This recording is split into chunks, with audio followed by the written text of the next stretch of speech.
Hi എല്ലാവർക്കും എൻ്റെ ഒരു പുതിയ സിനിമ ന്യൂസിലേക്ക് സ്വാഗതം. ഇന്ന് സംസാരിക്കാൻ പോകുന്നത് വെച്ചാൽ ഇപ്പോൾ ഏറ്റവും കൂടുതൽ എന്താ പറയുക ഒരു പരാമർശിക്കപ്പെടുന്ന ഒരു സംഭവം എന്താ വെച്ചാൽ മമ്മൂക്കയ്ക്ക് 100 കോടി ക്ലബിൽ ഇടം ഇല്ല എന്നുള്ളതാണ്. എന്നൊരു സത്യാവസ്ഥ എന്താണെന്നുള്ളതിന് ഒരുപാട് ആളുകൾ ഇങ്ങനെ അന്വേഷിച്ചിട്ടും അതിനെക്കുറിച്ച് ഓരോ കിംവദന്തികൾ പറഞ്ഞിട്ടൊക്കെ ഉണ്ട്. എൻ്റെ ഒരു അഭിപ്രായത്തിലും അതിൻ്റെ ഒരു സത്യാവസ്ഥ എന്താ വെച്ചാൽ മമ്മൂക്കയുടെ ഒരു കൊറോണയ്ക്ക് ശേഷം, അതിന് മുമ്പത്തെ കാര്യം വിടുക, കൊറോണയ്ക്ക് ശേഷം അദ്ദേഹത്തിൻ്റെ സെലക്ഷൻ, അതായത് സിനിമയുടെ സെലക്ഷൻ വളരെ അടിപൊളിയെന്നല്ലാതെ ഒന്നും പറയാൻ പറ്റില്ല. കാരണം മറ്റുള്ള താരങ്ങളെ വെച്ച് ഒരുപാട് എക്സ്പെരിമെൻ്റൽ സംഭവം, ഒരുപാട് വെറൈറ്റി സംഭവം, ഒരുപാട് യുവ ഡയറക്ടർമാർക്കും സ്ക്രിപ്റ്റ് റൈറ്റർമാർക്കും ഒരുപാട് അവസരം നൽകുന്ന ഒരേ ഒരു സ്റ്റാർ നമ്മുടെ മമ്മൂക്ക മാത്രമാണ്. അപ്പോൾ അദ്ദേഹത്തിന് എന്തുകൊണ്ട് 100 കോടി ക്ലബ്ബില്ല എന്നുള്ള, അദ്ദേഹത്തിന് 100 കോടി ക്ലബ്ബില്ല, അത് ഓക്കെ, അത് എന്താ എന്നുള്ള ഒരു സംഭവമാണ് ഇവിടെ പറയാൻ പോകുന്നത്. അദ്ദേഹത്തിൻ്റെ സിനിമകൾ നിർമ്മിക്കുന്നത് ഒന്നെങ്കിൽ അത് ഈ അടുത്തായിട്ടധികം മമ്മൂട്ടി കമ്പനി തന്നെ, പിന്നെ ആൻഡോ ജോസഫ്, പിന്നെ അല്ലറ ചില്ലറ ഉള്ള പ്രൊഡക്ഷൻ ടീമുകളാണ്. പക്ഷെ ഇവരൊക്കെ ഫസ്റ്റ് ഡേ സെക്കൻഡ് ഡേ ഒരു 1 വീക്കിലൊക്കെ നല്ലോണം കളക്ഷൻ വന്നിട്ട് പെട്ടെന്ന് ഒറ്റയടിക്ക് കളക്ഷൻ കുറയാം. എന്താണ് ഇതിൻ്റെ സംഭവം? എന്താണ് മമ്മൂക്ക സിനിമകൾക്ക് മാത്രം ഇങ്ങനെ സംഭവിക്കുന്നത്? ഇതിൻ്റെ സത്യാവസ്ഥ, മമ്മൂക്ക സിനിമകൾ 100 കോടിയിൽ 200 കോടി 300 കോടി 500 കോടി കിട്ടാൻ വരെ ഉള്ള സംഭവങ്ങളൊക്കെ സിനിമക്കകത്ത് അദ്ദേഹം ചെയ്ത്, അദ്ദേഹത്തിൻ്റെ ആക്ടിങ്ങിലൊന്നും പ്രശ്നമില്ല. പക്ഷേ ഇതിൻ്റെ വിതരണം എടുക്കുന്ന അല്ലെങ്കിൽ തിയേറ്ററിൽ ഓടിക്കുന്ന ആളുകളുടെ ഒരു പ്രശ്നമാണ്. ഈ അടുത്തായി നമുക്കറിയാം പാട്രിയോട്ടിൻ്റെ സിനിമ വലിയ ബഡ്ജറ്റിൽ വന്ന സിനിമയാണ്. മമ്മൂക്കുണ്ട്, ലാലേട്ടുണ്ട്, ഫഹദുണ്ട്, ചാക്കോച്ചനൊക്കെ ഉണ്ടായിരുന്നു 100 കോടി ക്ലബ്ബിൽ ഇടം കിട്ടിയില്ല.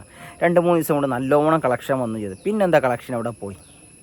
എന്താ ആളില്ല, തിയേറ്ററിൽ ആളില്ലാത്ത പ്രശ്നമല്ല, അത് നല്ല രീതിയിൽ മാർക്കറ്റ്, അതിൻ്റെ മുൻപും പിന്നിലൊക്കെ മാർക്കറ്റിങ്ങിൻ്റെ വലിയ അപാകത ഈ സിനിമകൾക്കൊക്കെ സംഭവിച്ചു.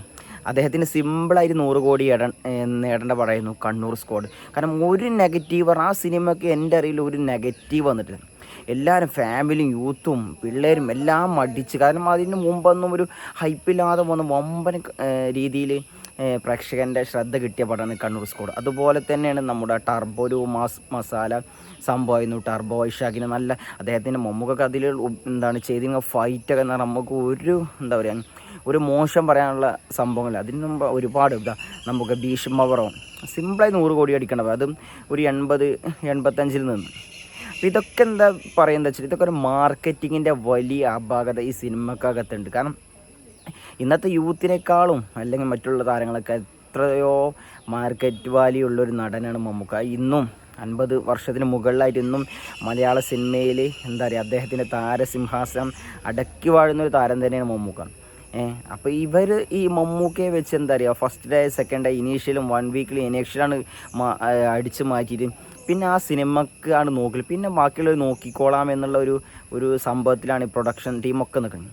അത് മാറ്റണം. സിനിമ അവിടെ ലാസ്റ്റ് ഘട്ടം വരെ പ്രൊഡക്ഷൻ സൈഡ് നിന്നാലുള്ളൂ 100 കോടി. ഒരു 100 കോടി കിട്ടുന്നതല്ല, നല്ല പടങ്ങൾ തന്നെയാണ് നമുക്ക് വേണ്ടത്. അല്ല 100 കോടി 200 കോടി എന്നല്ല, പ്രേക്ഷകനെ സംബന്ധിച്ച് 100 കോടി 200 കോടി ഒന്നും ഒരു ബാധകമുള്ള കാര്യമാണ്. അവന് നമ്മൾ തിയേറ്ററിൽ പോയിട്ട് നമ്മൾ ക്യാഷ് കൊടുക്കുമ്പോൾ നല്ല സിനിമ കാണാം, നല്ല രീതി എൻ്റർടൈൻ ചെയ്യണമെന്ന് അവൻ്റെത്. പക്ഷെ എന്നാലും ഒരു എന്താ പറയുക, ഒരു ഫാൻ എന്ന നിലയിൽ ഞാൻ പറയുന്നത് വെച്ചാൽ അദ്ദേഹത്തിൻ്റെ 100 കോടി 200 കോടി കിട്ടുന്ന വലിയൊരു ആഗ്രഹമുള്ള ആളാണ്. പക്ഷേ ഇതൊക്കെ പ്രൊഡക്ഷൻസ്, ഇപ്പോൾ ഒന്നും പറയണ്ട, നമ്മുടെ വേഫെയർ ദുൽഖറിൻ്റെ കമ്പനി അടിപൊളി കമ്പനി, അതുപോലെ തന്നെ ക്യൂബ്സിൻ്റെ ഷെരീഫ് മുഹമ്മദ്, അതുപോലെ തന്നെ നമ്മുടെ ഗോകുലം ഗോപാലൻ, അതുപോലെ തന്നെ നമ്മുടെ കാവ്യ ഫിലിംസ്, വേണുകുന്നംപള്ളി, അങ്ങനെ മാജിക് ഫ്രെയിംസ്, ആൻ്റണി, ഇതിന് ഏറ്റവും ഉദാഹരണം എന്ന് പറഞ്ഞാൽ ആൻ്റണി വരുമ്പോൾ. കാരണം എന്തോ മോശം സിനിമയാണെങ്കിലും അത് എന്താണ് മാർക്കറ്റിങ്ങിലൂടെ അതിൻ്റെ സിനിമ ഹൈ ലെവലിൽ, ഇപ്പോൾ എമ്പുരാനൊക്കെ വളരെ മോശം അഭിപ്രായം കിട്ടിയ പടമായിരുന്നു. വളരെ മോശം എന്ന് പറയാം, 2-ാം ദിനം തിയേറ്ററിൽ ആളില്ലാത്ത രീതിയിൽ പടം. പക്ഷേ ആ പടം 300 കോടിക്കകത്തൊക്കെ പടം കിട്ടി. അതൊക്കെ മാർക്കറ്റിങ്ങിൻ്റെ ഒരു തന്ത്രങ്ങളാണ്. അത് ചെയ്താലുള്ളൂ സിനിമ 100 കോടി 200 കോടി കിട്ടുള്ളൂ. അപ്പോൾ ഇനിയുള്ള സിനിമകളൊക്കെ അങ്ങനെ ശ്രദ്ധിക്കാൻ ഒരുപാട് നല്ല, ഇപ്പോൾ നിതീഷിൻ്റെ പടം വരുന്നത് അത് മമ്മൂക്ക കമ്പനിയാണ് നിർമ്മിക്കുക. അതുപോലെ തന്നെ ഖാലിദ് റഹ്മാൻ്റെ പടം വരുന്നത് കണ്ണൂർ സ്ക്വാഡ് വരുന്നത്, ഒരുപാട് മമ്മൂക്കയുടെ ആമ്പയർ പടം വരുന്നത് ജോബി ജോർജാണ് നിർമ്മിക്കുന്നത്, ഒരുപാട് പടം വരും. അപ്പോൾ ഇതൊക്കെ കത്തിക്കാനുള്ള എല്ലാ ഐറ്റം ഇതിലുണ്ട്. കാരണം മമ്മൂക്കൊക്കെ അദ്ദേഹത്തിൻ്റെ എത്രത്തോളം എഫേർട്ട് ഇടാൻ പറ്റും അത്രത്തോളം എഫേർട്ട് ഇട്ടിട്ട് ഇത് ചെയ്യുന്നുണ്ട്. അതുപോലെ ഡയറക്ടർമാരൊക്കെ ചെയ്യുന്നുണ്ട്. പക്ഷേ ഇതിൻ്റെ പ്രൊഡ്യൂസർമാരാണ് ഇത് ബാക്കിലോട്ട് വലിക്കുന്നത്, ഡിസ്ട്രിബ്യൂട്ടർമാരും.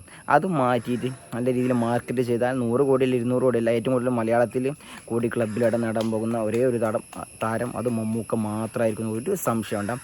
എന്തായാലും വീഡിയോ ഇഷ്ടപ്പെട്ട എല്ലാവരും ഷെയർ ചെയ്യുക, ലൈക്ക് ചെയ്യുക, കമൻറ്റ് ചെയ്യുക, സപ്പോർട്ട് ചെയ്യുക. നിങ്ങളുടെ അഭിപ്രായം കമൻറ്റിൽ എഴുതുക. ഓക്കെ.